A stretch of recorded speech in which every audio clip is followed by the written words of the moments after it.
اور ابھی آپ کو بتائیں اسلام آباد میں انسٹیٹیوٹ آف کانفلکٹ ریزولوشن کے تحت سیمینار کا انعقاد کیا گیا۔ میڈیا کی افادیت اور غیر مصدقہ خبروں کے اثرات سیمینار کا موضوع بنے، جس پر ماہرین نے رائے کا اظہار کیا۔ مقررین نے خطاب کرتے ہوئے کہا کہ پاکستان میں غلط معلومات کے پھیلاؤ میں بین الاقوامی پروپیگنڈا بھی کردار ادا کر رہا ہے۔ اس حوالے سے عالمی واقعات پر رپورٹنگ کا حوالہ دیا گیا۔ مشاہد حسین سید نے کہا کہ غلط معلومات کا پھیلنا ہی معاشرے کی خرابی ہے۔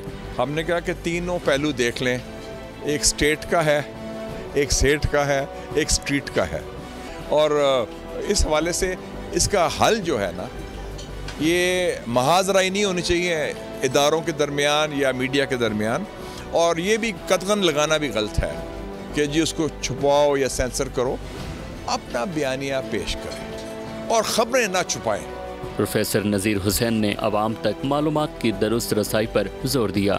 آپ اس ماڈرن دور میں کوئی چیز گیج نہیں کر سکتے، فائر وال لگا دیں، میڈیا کا کنٹرول کر لیں، سوشل میڈیا کنٹرول کر لیں، اس وقت دنیا کے بہت سے ایونیوز ایسے ہیں جہاں پہ لہٰذا آپ اپنا نیریٹو بلڈ کریں، ایک اوپن ڈور پالیسی بنائیں اور عوام کو اس میں شامل کریں تاکہ پاکستان اور پاکستانیت جو ہے وہ بھرپور انداز میں سامنے آ سکے۔